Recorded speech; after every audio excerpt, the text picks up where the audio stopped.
Hello friends, I'm Michael Kingswood. I write fiction for fun and profit, and this is story time. And since it's Tuesday, we are continuing on with chapters from my heroic fantasy novel, Glimmer, which is the first book in my Glimmer Chronicles series. 7 novels, a bunch of short stories, and oh no, my dog is trying to harass me while I record this. Oh no, Freya, why would you do such a thing? She's such a good girl, but I have to ignore her while I finish talking to you. Anyway, it's an ongoing series. You're gonna love it. If you don't already love it, I'm not sure why you're here, because we're on chapter 21 of the book. And yeah, if you haven't listened to this book until now, you should go back to start with chapter 1. But fortunately for you, that's here on this channel.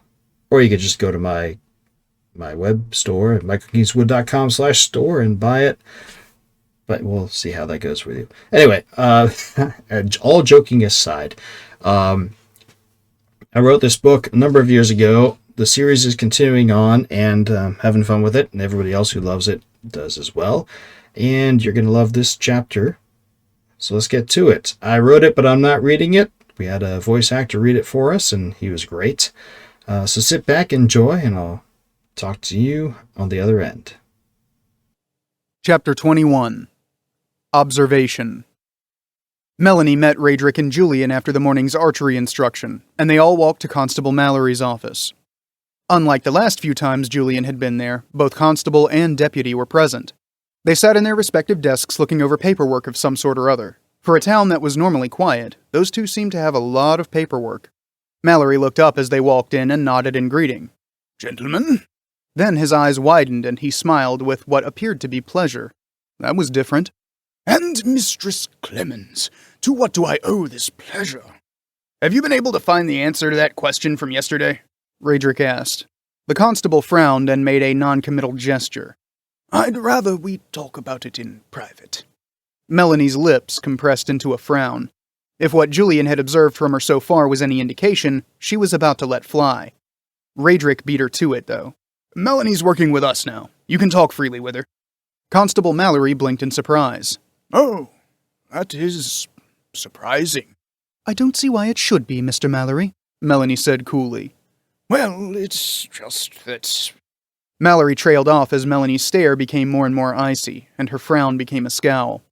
Apparently not a total fool, he cleared his throat and gestured towards Fendig. "We haven't learned much yet. Fendig's been on it." Fendig coughed, looking uncomfortable as their gazes turned to him. "We have not received any reports of additional raids or robberies since Farzal met with the mayor. Are you sure they had just attacked someone?" Radric replied, "That's what they said, and they had enough money on them, so it certainly looked like it." Fendig frowned and looked through his documents again. He shook his head, looking confused. "I don't know where the attack could have taken place then. No one has reported any trouble at all." "That is odd," Julian murmured. Radric shrugged, however. "Well, whatever. We'll figure it out eventually." Turning back to Mallory, he cleared his throat. "We've been making better progress with our recruits than I expected. I think they're almost ready to take into action." "Well, that's good. What did you have in mind?" "Now that we know the location of their base, we're going to deploy some of our men to keep an eye on them. Once we know their operating patterns well enough, we'll begin harassing them. If we hurt them enough, they may start thinking there are better places to be than here in Glimmer. Constable Mallory did not look impressed. "No offense, but your last plan didn't work out very well. Why should this one turn out any differently?" "Because this is not their plan, Mr. Mallory. It is mine," Melanie said in her best, most condescending tone. Annoying as it was to be on the receiving end of that tone of voice, Julian had to admit it was effective. The constable blinked, looking defensive all of a sudden. "I appreciate that, Mistress Clemens, but—" "Do you have a better idea, Constable?" asked Radric. Mallory thought about it for a moment, then shook his head with a shrug. "In that case, we'd like your help. Anything we can do." Mallory stomped his feet and hugged his arms tightly across his chest, rubbing his upper arms vigorously. It was bloody freezing. When he said anything we can do, he thought Balatir would ask him to help prepare defenses around town or something. Not sit out in the middle of nowhere all night and freeze his tail off. He and one of Balatir's fishing men, Gilroy, were camped on a hilltop near a great crack in the hillside. Balatir and his friend called it a chasm, but that was a misnomer if ever Mallory heard one. It was more like a chimney than a chasm. But then Balatir did not strike him as much of an outdoorsman. Probably never tried his hand at mountain climbing, or he would have known the difference. There was no way that 30 to 40 men were encamped in that little crack, so what in the hell was he doing here? He would bet 2 to 1 this was just some scheme to get him out of town so those two and their little trollop could do God's knew what all without interference. This is a waste of time, he grumped. Gilroy shook his head, looking at Mallory with a mocking grin. You didn't have to come, Constable. Mallory scowled. He didn't have to take that from a fishing man. He opened his mouth to retort, but stopped. What are you doing, Gilroy? Filling in a hole. I see that. Why? That's the second hole you've dug in the last 10 minutes. Gilroy spread his hands in a no idea kind of way. Just doing what the lady told me. How's that? Gilroy stood and picked up a small bag that was sitting on the ground next to him. Fishing inside it, he pulled out a small object and held it out to Mallory. She said to take these and bury 'em in a ring around our campsite. Wouldn't say why. Mallory accepted the object and turned it over in his fingers. It was just a small piece of rock, mica from the look of it, with a small engraving of a person crouched beneath a shelter of some kind on one side. What is this? Don't know. She just said to bury 'em with the carving facing outward and we would be safe through the night. Great. Superstitious nonsense. That was all he needed. It was bad enough the mayor insisted on shackling him with that pair, but now they brought a bloody-minded woman into it with a bunch of silly notions. He shook his head vigorously. I'll have none of that foolishness. Rocks to keep us safe. He snorted and tossed the rock off into the grass. Safe from what? Gilroy gasped as Mallory threw the rock away. Sir, she said it was very important, he said, and he bounded off in search of it. How he thought to find it in a quickly fading light was beyond Mallory. Get back here, Gilroy, you fool! Gilroy hesitated. He looked back and forth between the grass and Mallory, indecision on his face. Mallory scowled and waved vigorously for him to come back. Now, Gilroy! The fishing man looked one last time at the grass where the rock fell, then nodded and walked back to camp, his eyes downcast. She was very specific, Constable. He snorted again. Specifically foolish. Mallory turned and stomped over to the edge of the hill. The last of the light was just about gone, but he could just make out the valley below and the bottom of the chimney. Nothing moved down there. Nothing would all night, either. To hell with it. Damned if he was going to stay up all night for nothing. He threw himself down onto the ground and pulled a blanket over himself. You've got first watch, he growled to Gilroy. Then he rolled over to go to sleep. Gilroy ran. Despite the burning in his lungs from breathing the cold night air, despite the crushing pain in his side and the wetness running down his hip and thigh, despite the fatigue that made his legs feel like rubber, despite every part of his body screaming at him to stop, to rest. He ran, because to not run was to die. He couldn't hear his pursuers anymore, but he knew they were back there, somewhere in the darkness. They had been on his tail for hours, it felt like. To think they had decided to stop chasing him now after all that time was foolhardy at best. So he kept on running. They came just after midnight, as he was turning over the watch to the constable. It had taken forever to wake him up, and then he had done nothing but grumble before finally getting up to take the watch. But then Gilroy figured that's why he had become constable in the first place. He would have been kicked off even the slackest boat on the lake inside of a week. Until recently, there was not much for the constable to do in the Vale except tell himself how important he was. Mallory was custom-made for that sort of job. Gilroy lay down and wished again that Raedric and Julian had not forbidden fires. It was going to take forever to get to sleep in the cold, especially with Mallory stomping around. Eventually, he managed to set aside his general discomfort and doze off. The sound of a twig snapping startled him to wakefulness. Sitting upright, he ignored the rush of cold as his blanket fell off his body and looked around. Mallory stood off to the side, closer to the edge of the chimney, looking down into the valley. "Did you hear that?" Gilroy whispered as urgently as he dared. Mallory turned his head toward Gilroy and sniffed. "Go back to bed or I will." "No, really, I heard something." Gilroy stood up. As he did, he heard a soft whistling, then something slammed into his side and sent him tumbling back to the ground.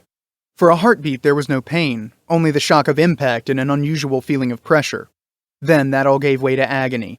He heard himself cry out before he realized he was doing it. Anxiously grasping at his side, his hand came to rest on a long, thin piece of wood. An arrow. On the other side of the camp, Mallory shouted an oath. Gilroy looked toward him and saw several dark shapes emerging from the undergrowth around the camp. They advanced on the constable. He drew his sword and made an attempt at fighting back, but it was obvious he was not going to last long before they brought him down beneath the weight of their numbers. In a panic, Gilroy clawed at the dirt, crawling away from the constable and his attackers. He had to get away. He felt a flash of shame, but forced it down. There was nothing he could do for Mallory. He had to take his own life into consideration now. Gilroy reached a small tree near the edge of the camp and, grabbing hold of the trunk, pulled himself to his feet. He almost collapsed again. Every movement sent a new rush of pain from his wound, but he managed to keep his feet.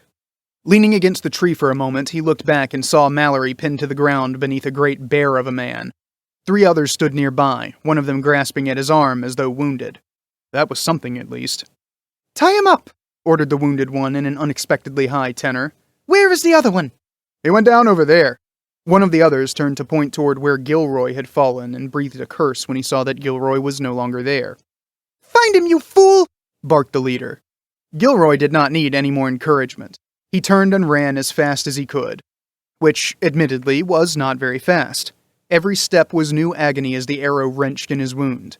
He became lightheaded from the pain and exertion and from the knowledge that they would catch up to him any moment. Yet, somehow, they did not, and he found himself still running, though in honesty it was more a slow, hunched jog than a run. At some point, he could hardly remember when, he had snapped the arrow off in the wound. It hurt enough that he actually passed out for a moment, but he managed to make better time without the shaft impeding the movement of his arms. Gilroy managed to smile in spite of it all. There ahead of him, as the western sky began to lighten from the pre-dawn glow, he could just make out the east flow. He was almost home. I don't know about you, but I love it when pompous asses kind of get their own. That said, I actually really liked Constable Mallory when I was writing him, and I hated to do that to him, but what are you going to do? He was a dummy. I couldn't help it. Anyway, I know what you're thinking. You love the book, you love all the rest of my stories, and you want to know where to get them. Well, here's how. All right, I know what you're thinking. You're thinking, hey, Kingswood, I love that story. How can I buy your books? Great question. Here's the answer. Best way to buy my books is to come over to my site, michaelkingswood.com/store. That will bring you to this place, which is my company's store where you can get books, merchandise, all kinds of great stuff that I've set up. And but you're wondering how it works. Well, here, let's check out Glimmer Chronicles, which is my heroic fantasy series that I've talked a lot about. If you haven't read it yet, you really should. It's a super fun series. Everything you would want. You should start with Glimmer, which is the first book. Come over here to Glimmer. It'll load up. Hey, look at that. You get the book description, links to other books in the series, great stuff. And you can pick the format you want. You got ebook, trade paperback, and audiobook. Not everything I've written is an audiobook yet, but almost everything's a trade paperback and everything's an ebook. But like, hey, I know what you're thinking. Hey, I'm buying from you. How do I get the ebook? There's a service that I work with called Book Funnel. When you buy from my site, they will send you a link. That link will lead you to a page where they will walk you through how to load your ebook onto the device you're choosing, or you can just download it to computer and do whatever you want with it. So that way it's easy peasy. Maximum profit for me. All kinds of fun for you. But I know, a lot of you guys, you like your Kindles, you like your other things, and you want to go straight to the retailer, and that's fine. You can come over here to michaelkingswood.com/books2read, 2. And I have this handy dandy universal book-like aggregator page set up.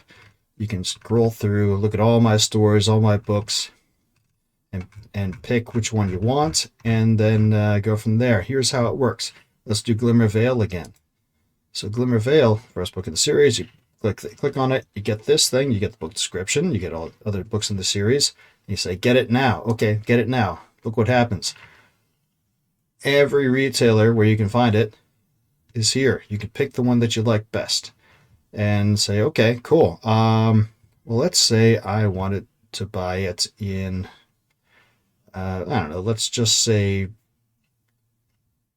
Kobo, because why not? Click on it. And then it'll ask you, is this your favorite store? If so, you set it so every time you come back, you don't have to choose. It'll just go take you to your favorite store. But let's just, you don't have to do that. Well, we're going on to Kobo. Hoo-yah. Hey, look at this. Here it is on the Kobo site. People like it. People have bought it. Good stuff. Links to other things of mine. And, or you can do one of the other stores that you like. Either way, you get the book you like. I get money. It's all good.